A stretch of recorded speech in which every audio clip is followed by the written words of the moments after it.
Prime Minister Modi, Excellencies, Ambassadors, distinguished guests.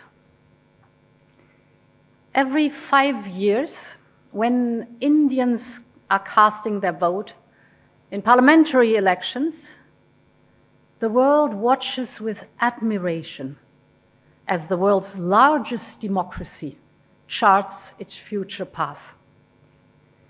Because the outcome of decisions made by 1.3 billion people resonates around the globe. This is especially true for Europe. As vibrant democracies, India and the European Union share fundamental values and common interests. Together, we believe in each country's right to determine its own destiny.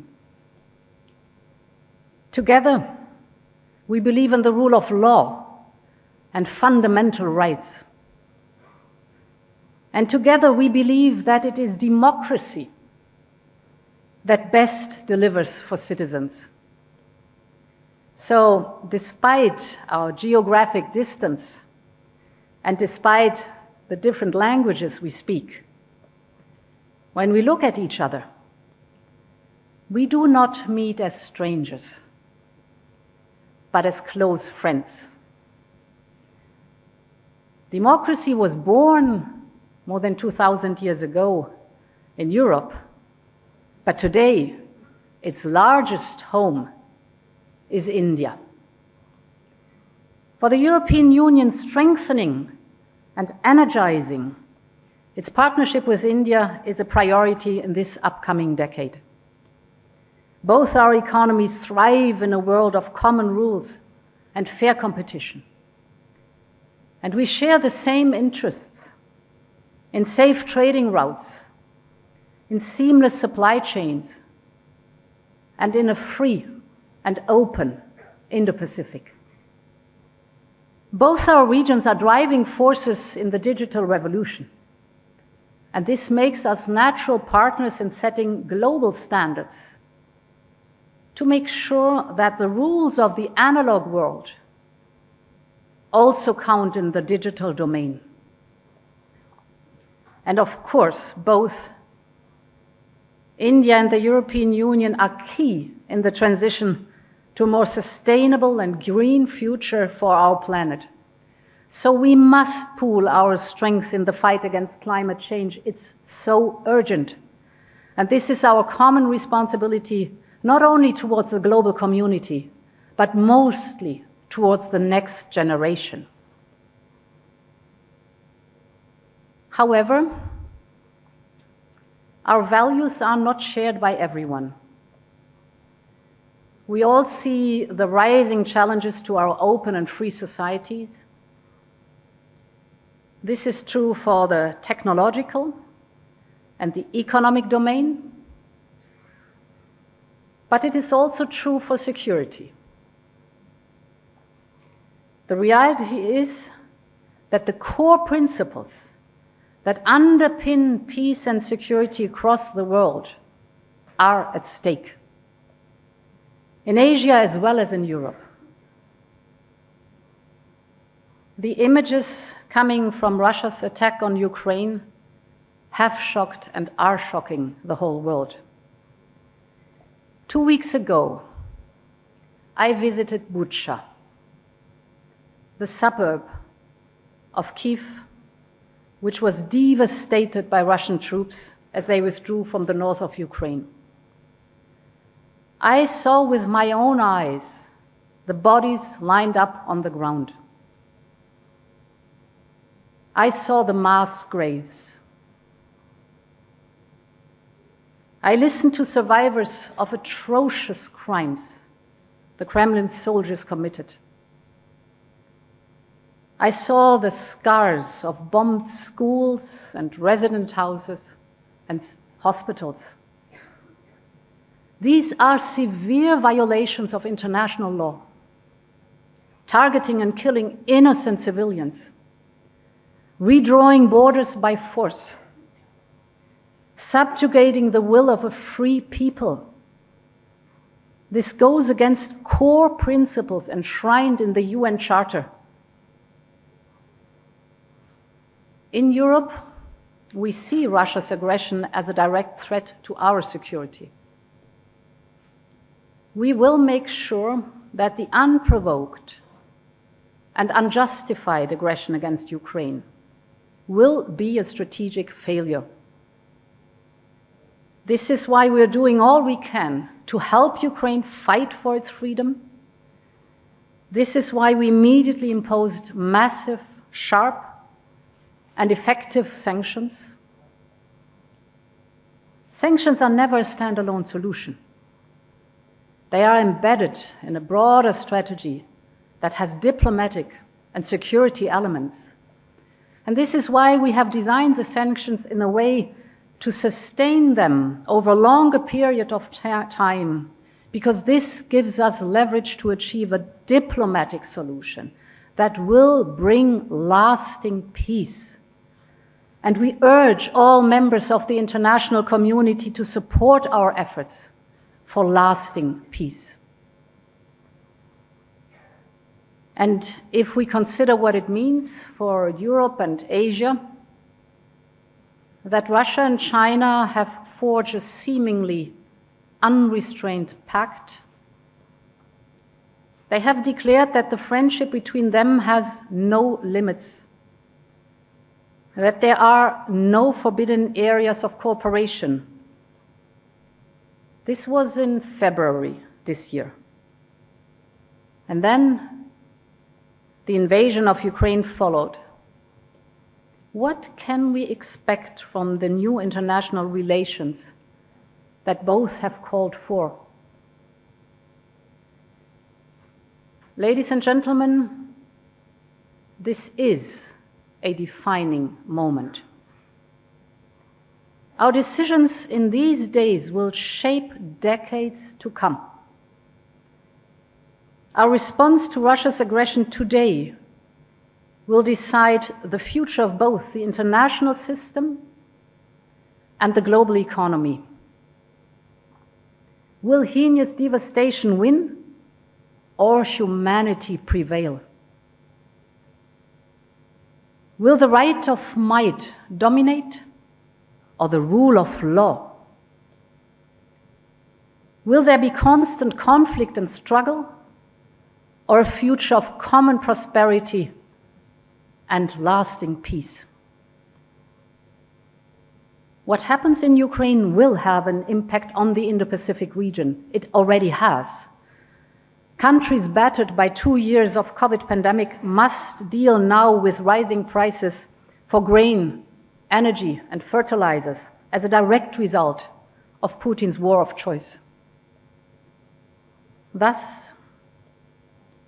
the outcome of the war will not only determine the future of Europe, but also deeply affect the Indo-Pacific region and the rest of the world. For the Indo-Pacific region, it is as important as for Europe that borders are respected and that spheres of influence are rejected. We want a positive vision for a peaceful and prosperous Indo-Pacific region. The region is home to half of the world's population and 60% of the global GDP.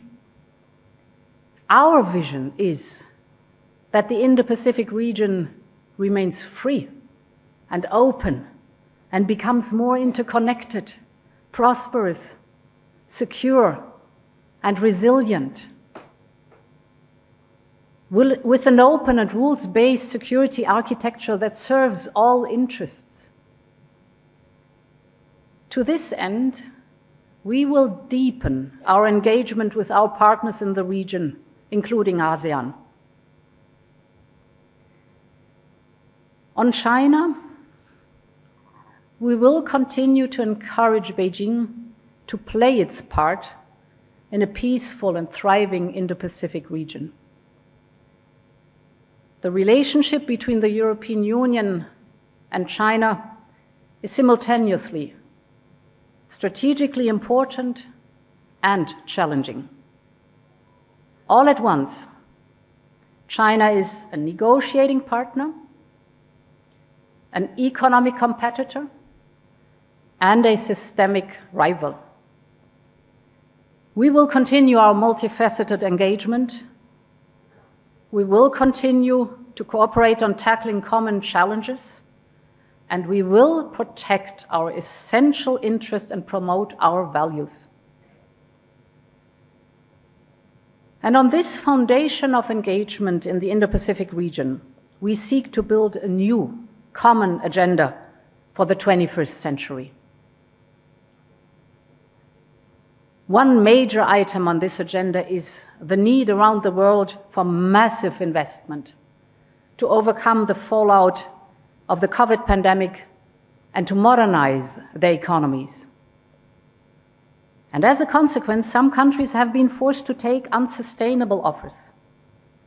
They face a situation where they do not fully control their own infrastructure, be it seaports or airports, be it bridges or railways.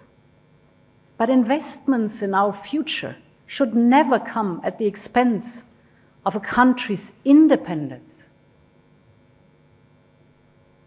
Throughout the 2020s, developing Asian countries will need to invest more than 5% of their gross domestic product to meet the infrastructure needs of their own fast-growing economies.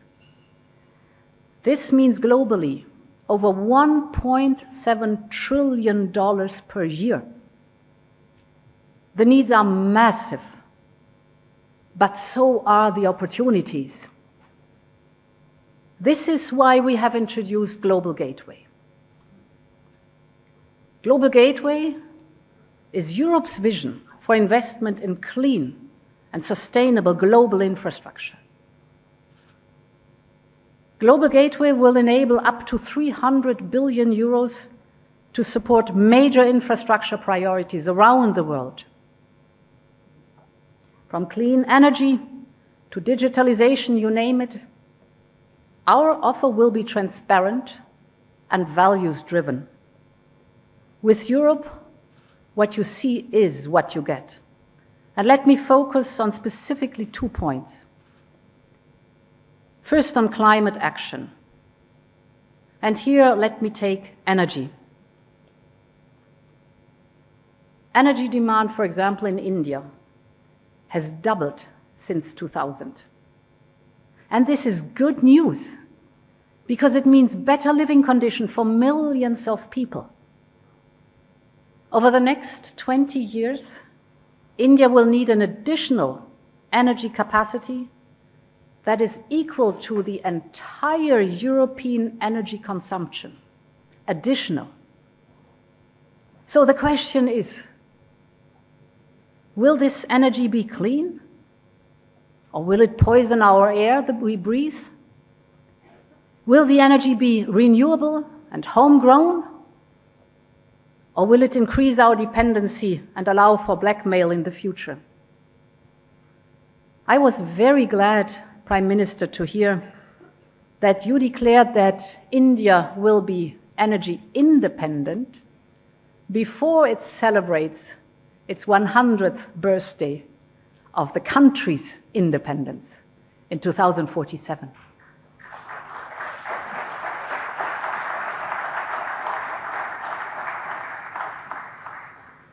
So the choices made today are crucial, not just for this great nation, but for the whole world. Global Gateway could bring, for example, to India and Bangladesh more hydropower produced in Nepal and Bhutan. It could build clean hydrogen infrastructure to power up your heavy industries. Just yesterday, I visited the headquarters of the International Solar Alliance. This is a great partnership launched by Prime Minister Modi and now bringing together 86 countries.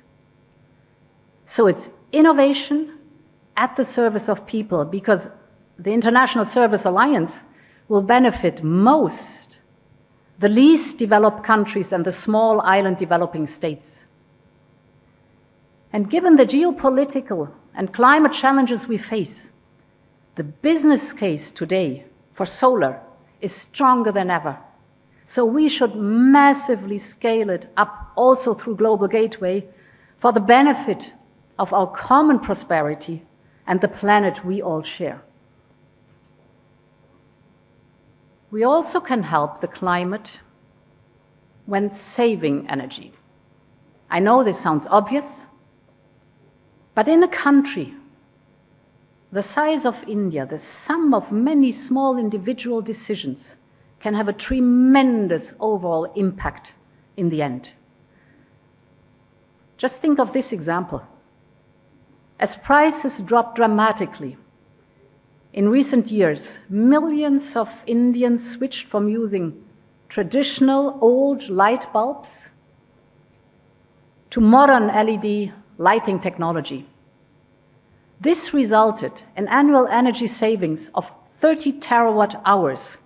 This is roughly enough to power 28 million average Indian households for a year, just by saving, or for the whole of Denmark, just through saving energy. So there's really big time potential in energy efficiency and energy savings. We also need to strengthen our cooperation in the digital field. This is my second point. Because cutting-edge technology is at the heart of our future cooperation. And Asia is a powerhouse when it comes to new technologies, from artificial intelligence to quantum computing. Our cooperation is about more than investment and infrastructure. It is about talent and technology based on fundamental values, on standards, for example. Today, India and the European Union both recognize that we are better off when we develop global standards for new technologies such as 5G, instead of seeking separate national solutions. And we share many of the same values when it comes to the digital world. We share the idea that privacy should be guaranteed online as well as offline, and that technology should enhance individual freedom, not the state's ability to control us. Think about data protection. European companies outsource many of their IT processes to Indian companies. Europe generates almost 1/3 of the revenues for the Indian business process outsourcing sector. And with equivalent rules, we could unlock even greater data flows between our regions with immense benefits for the companies in our respective regions. As I said earlier, for the European Union, the partnership with this region is one of our most important relationships for the coming decade, and strengthening this partnership is a priority for the European Union. Our strategic cooperation should take place at the nexus of trade, trusted technology, and security, notably in respect of challenges posed by rival governance models. And therefore, I am very pleased that today Prime Minister Modi and I have agreed to establish an EU-India Trade and Technology Council to tackle key trade, economic, and technological challenges. And as like-minded partners, the European Union and India will be working on several tracks. We have launched negotiations on a free trade agreement, as well as on investment protection and geographical indications. For Europe, this is a strategic investment in our partnership with India.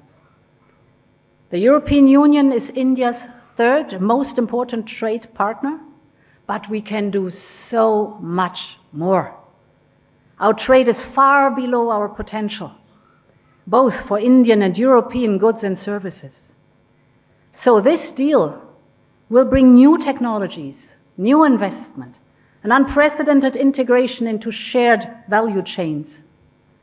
We are the two largest democracies in the world, and together we have a lot to give for the benefit of the people. Ladies and gentlemen, we are living indeed in a terra nova, as the title of this year's Raisina Dialogue suggests. We all have to choose whether we want a terra nova to be wild, dangerous, and an unlivable place, or a better home for all humankind. I am convinced that democracies will have a crucial role to play in defining the world of tomorrow. I want Europe to be a partner for Asia in shaping this new world, a world of independent, yet interconnected countries, working together for a more prosperous and peaceful world, working together for the benefit of humankind. Thank you very much for your attention.